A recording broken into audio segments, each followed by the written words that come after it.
12장 1절에서 11절 말씀입니다.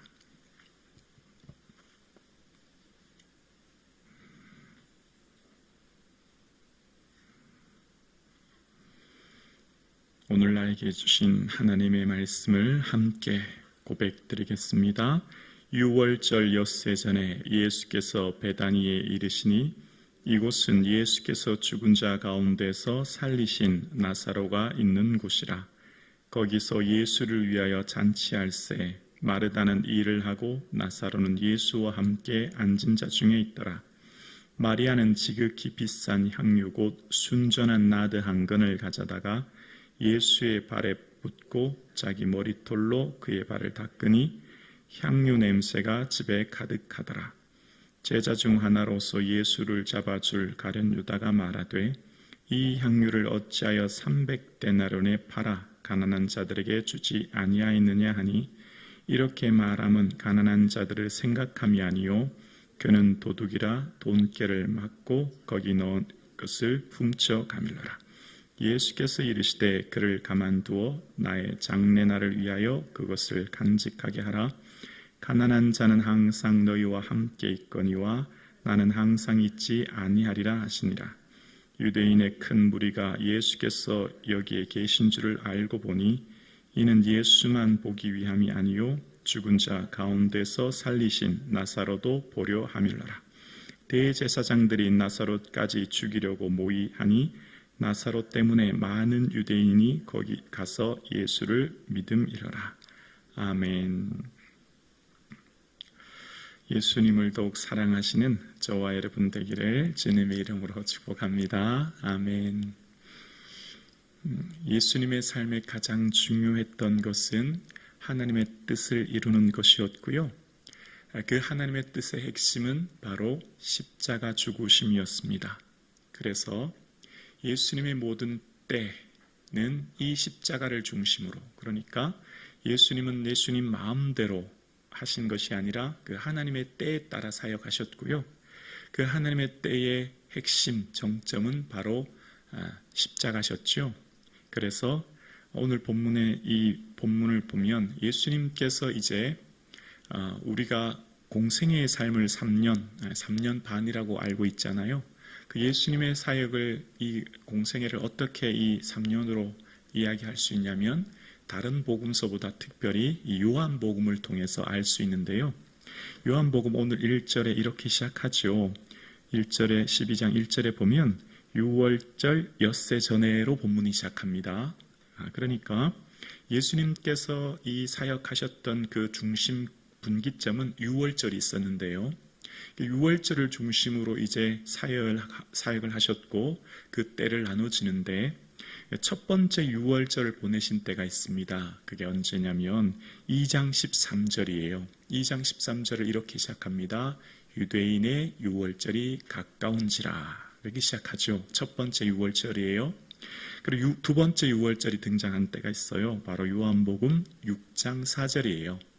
마침 유대인의 명절인 6월절이 가까운지라. 두 번째 유대인의 명절이 나오죠. 두 번째 절기 명절이었고 그 다음 세 번째가 지난 시간 11장 55절에 나오는데요. 유대인의 6월절이 가까움에 보셨죠? 세 번째 유대인의 6월절. 그러니까 예수님의 3년 공생애를 알 수 있는 대목이고요. 그 예수님의 3년의 공생애가 어떤 걸 중심으로 6월절을 중심으로 계속해서 반복됩니다. 어린 양 대신 예수 그리스도와 이스라엘 애굽에서 나올 때 6월절을 통해서 그 피를 인하여 넘어가는 이 생명을 얻게 되는 그 6월절이 분기점이 되면서 자 오늘 본문에 보면 6월절 엿새 전에로 시작하죠. 그러니까 마지막 이 공생애의 삶이 6월절 일주일 전의 삶을 핵심적으로 다루고 있습니다. 그러니까 지난 시간 마지막 세 번째 6월절이 11장 55절에부터 시작되면서 11장부터 21장까지 10장에 대한 분량이 다 마지막 세 번째 6월절에 집중되어 있죠. 그 마지막 세 번째 6월절의 분량이 가장 많아요. 그리고 그 정점에는 뭐가 있죠? 십자가가 있고요. 그 십자가 죽으신 다음에 부활을 말씀하고 계세요. 그러니까 예수님께서 하신 3년의 공생에 첫 번째 유월절은 2장이었잖아요. 그리고 두 번째 유월절은 6장이었죠. 분량이 많지 않아요. 그래 6장에서 11장까지도 분량이 한 6장 정도밖에 되지 않지요. 근데 마지막 유월절은 분량이 10장이 넘는 긴 시간을, 그것도 기간적으로 보면 한 일주일 정도의 시간을 집중적으로 기록하고 이야기합니다.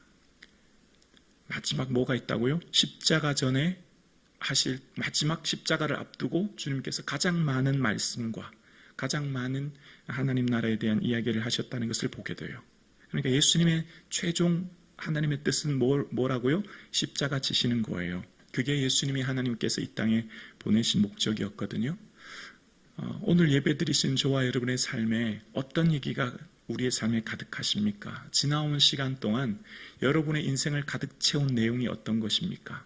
여러분의 삶 가운데 많은 이야기들이 기록되어 있을 텐데 지나온 삶 동안 이야기들 중에 우리의 삶 가운데 예수님으로 인하여서 고난받고 예수님이 보내신 부탁하신 그 일을 이루고 예수님께서 하라고 하신 그 일을 하면서 받는 고난, 그러니까 예수님으로 인해서 받는 그 고난이 풍성할 때 우리에게 영광이 될 줄로 믿습니다.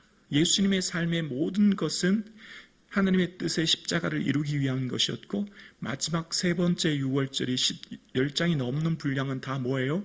십자가 지시기 위해 지었던 내용이 더 풍성하게 많았죠. 우리의 삶의 영광이 뭘까요? 어떤 것으로 채워지고 어떤 이야기로 풍성할 때 우리에게 영광이 될까요? 예수님 주신 그 십자가, 그 고난, 내가 묵묵히 지고 가고 때로는 억울하고 때로는 마음이 힘들고 어렵지만 그 내용이 풍성할 때 비록 객관적으로 볼 땐 그것이 복이 되지 못하는 것 같고 객관적으로 볼 때는 그것이 아픔이요 어려움이지만 그것이 하나님께 영광이요 축복이 될 줄로 믿습니다. 예수님의 삶의 마지막 공생의 삶 가운데 가장 많은 분량을 기록하고 마지막 십자가를 앞두고 하셨던 이 일이 가장 많은 이유 또한 예수님의 그 십자가가 인류를 구원하는 부활의 영광을 가져왔듯이 우리가 뭘 채워야 될까요? 우리 인생을 무엇으로 가득 채우는 게 우리에게 가장 큰 영광일까요? 바로 예수님으로 인해 하지 않아도 될 그 고난, 예수님으로 인해 하지 않아도 될 손해, 그 헌신, 그 수고로 채울 때 우리의 삶이 가장 복되고 은혜가 될 줄로 믿습니다. 그래서 이제 마지막 유월절 엿새 전 예수님의 모습을 기록합니다. 1절과 2절입니다. 유월절 엿새 전에 예수께서 베다니에 이르시니 이곳은 예수께서 죽은 자 가운데서 살리신 나사로가 있는 곳이라. 거기서 예수를 위하여 잔치할새 마르다는 일을 하고 나사로는 예수와 함께 앉은 자 중에 있더라. 나사로를 살리심으로 인하여 기뻐서 잔치할 때 마르다는 그 집안일로 인해 분주하게 앉아 있고요. 지금 잔치의 기쁨이 넘치는 모습을 보게 됩니다. 그때 마리아의 모습이 3절에 나와요. 마리아는 지극히 비싼 향유 곧 순전한 나드 한 근을 가져다가 예수의 발에 붓고 자기 머리털로 그의 발을 닦으니 향유 냄새가 집에 가득하더라. 나드 한 근, 지극히 비싼 나드 한 근. 나드는 나드라고 하는 식물이 인도산 식물이 있대요. 거기서 이제 이 향유를 만드는데 그 최고의 향유는 이 인도산 나드가 가장 고급 향유였고 한 근이라고 하는 것은 정확하게 327g 정도 된대요. 그러니까 보통 조금씩 찍어 바르는 정도만 해도 향기가 많이 나는데 이 나드 한 근을 예수님께 발에 붓고 머리털로 닦아드린 마리아의 모습이 오늘 본문에 등장합니다. 한국노동연구원의 자료에 보면 자녀 한 명을 대학 졸업할 때까지 드는 비용이 한 3억 5천 정도의 많은 정도의 비용이 든다고 합니다. 우리의 삶 가운데 사랑하는 자녀들을 향해 우리는 최대한 잘 양육하고 싶고 우리 자녀들이 잘 자라는 길을 모든 부모들이 바라지요. 아낌없이 부어주지요. 마음이 있는 곳에 물질이 있게 마련입니다. 마리아의 삶 가운데 예수님을 향해 모든 것을 부어드렸습니다. 여러분, 우리는 예수님을 향해 얼마나 우리의 사랑을 표현하고 부어드리는지를 한번 생각해 보았으면 좋겠습니다. 예수님을 향해 뭔가를 드렸던 성경의 인물 크게 두 사람이 등장합니다. 예수님이 죽음 전과 죽음 후인데요. 예수님이 죽기 전에 마리아였고요. 향유를 부어드렸고요. 예수님 죽은 후에 아리마대 요셉이 무덤을 준비했습니다. 그 외에 많은 사람들, 예수님께 귀신 들림에서 고침받고 질병에서 치유받고 예수님의 오병이어의 이 사건을 통해 떡을 먹고 배부르고 많은 사람들이 예수님의 그 치유와 능력과 이적을 경험하고 그 은혜를 받았지만 예수님께 실제적으로 삶을 드리고 물질을 드리고 헌신을 드렸던 유일한 사람이 마리아였고 예수님 죽음 이후에는 아리마대 요셉이었다는 것을 보게 됩니다. 그만큼 예수님 앞에 내 삶을 드린다고 하는 것이 얼마나 어렵고 내게 가장 귀한 것을 하나님께 드리는 것이 얼마나 어렵고 힘든다는 것을 알 수 있습니다. 우리의 삶 가운데 자녀들이나 내 삶에 아낌없이 주는 많은 것들이 있지만 예수님을 위해 내가 얼마나 아낌없이 드릴 수 있는가를 보면 금세 내 믿음이 판가름나죠. 오늘 함께 예배드리신 저와 여러분의 삶에 예수님을 더욱 사랑하는 은혜가 있기를 주의 이름으로 축원합니다. 예수님을 사랑하는 것에 우리의 삶의 신앙의 최우선순위가 뭘까요? 예수님과 나와의 관계예요. 예수님과 나와의 올바른 관계가 우리의 신앙을 풍성하게 만들거든요. 그것으로부터 기쁨이 우러나게 되고 그것으로부터 즐거움이 생기지 않습니까? 그 예수님과 나와의 관계가 최우선순위로 될 때 우리의 삶에 주시는 풍성한 은혜를 누리게 됩니다. 그 다음이 뭐죠? 그 다음이 이웃과의 관계인 것이죠. 먼저 주님과의 관계가 우리의 삶의 가장 중요한 우선순위가 되고 그 후에 이웃과의 관계가 새로워지는 것이죠. 그런데 오늘 본문에 보면 마르다는 예수님을 향해 모든 것을 드렸던 마리다의 삶과 비해 가룟 유다의 모습이 등장합니다. 4절에서 6절인데요. 제자 중 하나로서 예수를 잡아줄 가룟 유다가 말하되 이 향유를 어찌하여 300데나리온에 팔아 가난한 자들에게 주지 아니하였느냐 하니 이렇게 말함은 가난한 자들 생각함이 아니요 그는 도둑이라 돈깨를 맞고 거기 넣은 것을 훔쳐 가밀러라. 가룟 유다가 마리아를 향해서 왜 그렇게 낭비하냐? 차라리 그 300데나리온이란 표현 속에서 한 데나리온이 하루 노동자의 임금인 것으로 보아 1년치 노동자의 연봉과 맞먹는 큰 금액이었다는 거죠. 가난한 자 주면 훨씬 더 좋을 텐데 왜 거기 낭비하냐? 이렇게 얘기하는 거예요. 그런데 실제 이 가룟 유다의 마음속에는 이웃을 향한 구제의 사랑보다는 그 마음에 돈깨를 맡았고 그래서 가난한 자를 생각하기보다 그 마음속에 탐욕 때문이라는 것을 이야기하고 있습니다. 우리의 삶 가운데 예수님과 나와의 관계를 깨트리는 것이 있다면 그것이 바로 탐심이죠. 탐심은 우상 숭배지 않습니까? 나사로가 예수님의 제자로 부름받았어요. 얼마나 귀한 자리예요? 얼마나 귀하고 복된 영광의 길이에요? 근데 나사로가 예수님을 판 중요한 핵심에는 탐심이 들어있었고 또 내 생각대로 예수님이 하지 않은 내 생각과 주님의 생각이 달랐기 때문에 예수님을 판 가룟 유다의 모습을 보게 됩니다. 우리의 삶 가운데 신앙을 가로막는 게 뭘까요?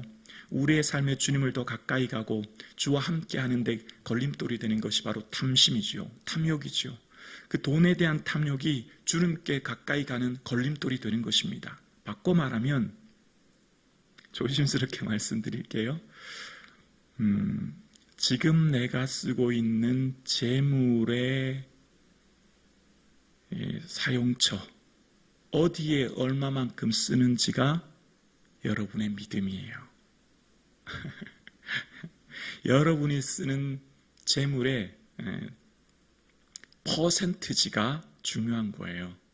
성경에는 재물을 이야기할 때 양이 아닙니다. 그러니까 얼마나 많은 양을 드렸냐가 중요한 관심사가 아니라 과부의 두 렙돈을 이야기할 때 전부라는 표현은 퍼센트를 이야기하거든요. 가난하든 부하든 각각 드릴 수 있는 양은 차이가 있지요. 너의 인생에 몇 퍼센트의 재물을 드렸냐는 것입니다. 그 퍼센트가 그 비율이 곧 그 사람의 믿음을 증명하는 거예요. 이렇게 말씀드려서 좀 여러분 우리의 삶 가운데 지금 내가 쓰고 있는 재물의 퍼센트를 잘 보셔야 돼요. 그 퍼센트가 곧 내 믿음이에요. 그 퍼센트가 주님을 향한 내 마음을 드러내고 있는 겁니다. 제가 헌금 선교를 지금까지 거의 하지 않거든요. 너무 조심스러워서 그래요. 믿음이 없는 성도님들은 헌금 선교하면 시험 들고 상처받거든요. 그런데 헌금이 얼마나 중요한지 몰라요. 재물이 얼마나 중요한지 몰라요. 가룟 유다가 예수님의 제자의 길에서 실족하여서 그의 삶이 귀한 부름의 자리에서 그가 실족한 것은 탐욕 때문이었거든요. 우리의 삶 가운데 돈이 얼마나 중요한 역할을 하는지 몰라요. 예수님을 정말 뜨겁게 사랑하지 않으면 우리는 돈의 노예가 됩니다. 반드시 돈의 노예가 돼요. 돈이 전부인 인생을 삽니다. 그러나 예수님을 사랑하여 예수님의 은혜로 내 마음이 채워질 때, 성령의 온전한 통치와 다스림을 받을 때 그것을 넘어설 수 있는 은혜가 있는 것이지요. 그래서 우리의 삶 가운데 돈의 노예가 되지 않기 위해 예수 그리스도를 사랑하고 그 은혜 안에 충만히 거하는 것이 얼마나 큰 은혜인지 몰라요. 오늘 함께 예배드리신 여러분의 삶에 주의 은혜가 충만하여 주님의 온전한 다스림과 통치가 있기를 주 이름으로 축원합니다. 그렇지 않으면 우리는 사실 말뿐인 신앙이 될 위험이 많아요. 믿음은 뭐죠? 말을 넘어 삶으로 증명되는 것 아닙니까? 말만 하는 신앙인이 아니잖아요. 오늘 함께 예배드리는 저와 여러분의 삶에 우리의 신앙의 믿음은요, 때가 있습니다. 기회가 있어요. 그 기회를 놓치면 안 돼요. 7절과 8절에 보면 예수께서 이르시되 그를 가만두어 나의 장래날을 위하여 그것을 간직하게 하라. 가난한 자들은 항상 너희와 함께 있거니와 나는 항상 있지 아니하리라 하시니라.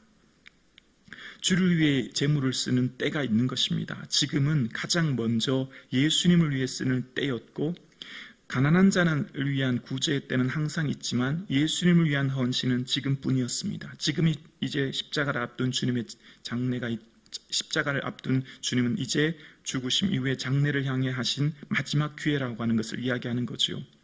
우리의 삶 가운데 믿음은 우선순위가 결정되는 것인데요. 우리의 삶의 최우선순위는 주님과 나와의 관계가 바르게 설정되고 그 풍성한 은혜로부터 이웃과의 관계가 설정되는 것이죠. 그러면서 우리의 삶 가운데 주님과의 관계가 바로 설정되면 내 물질, 내 시간을 어디에 가장 먼저 써야 될지를 알게 되는 거예요. 예수님과 나의 올바른 관계가 맺어지면 내게 주어진 이 재물, 이 시간을 어디에 가장 먼저 써야 될지를 알게 된다니까요. 그게 바로 예수님을 위해 쓰는 시간이에요. 그게 예배잖아요. 예수님을 위해 드리는 재물이에요. 그게 우리의 삶의 헌신의 재물이잖아요.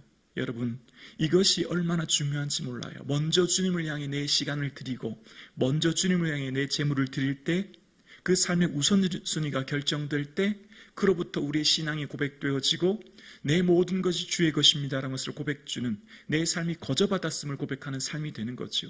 여러분, 감사는 헬라어로 유카리스테오인데요. 그 어근이 어디서 나왔냐면 카리스조마이라는 데서 나옵니다. 그 어근이 뭐냐면 값없이 주다라는 거예요. 값없이 주다. 즉 값없이 받은 사람만이 감사하는 거예요. 값없이 내 모든 것 받았다고 고백하는 사람만이 주님께 내 삶과 시간과 물질을 드리는 거예요. 내 생명과 내 모든 것 주님 값없이 주셨으니 값없이 드리는 거예요. 근데 사람들은 어떻죠? 처음에 결혼할 때 나는 아무것도 아닌데 결혼하여 자녀를 낳고 기업을 창업하여 시작할 때 정말 이 창업하는 것 하나님 도와주세요 기도했는데 기업이 잘 되고 번영하고 모든 것이 잘 이루어지면 그때부터 교만하기 시작하죠. 마치 내가 다 한 것처럼 생각해요. 큰일 날 일이죠. 주님께서 값없이 주셨고 값없이 이루셨으니 마지막까지 이 한결같은 마음을 지키고 모든 것이 주의 은혜임을 알고 주께 내 삶의 최우선순위를 주님께 두고 살아갈 수 있는 그 은혜가 있기를 주의 이름으로 축원합니다.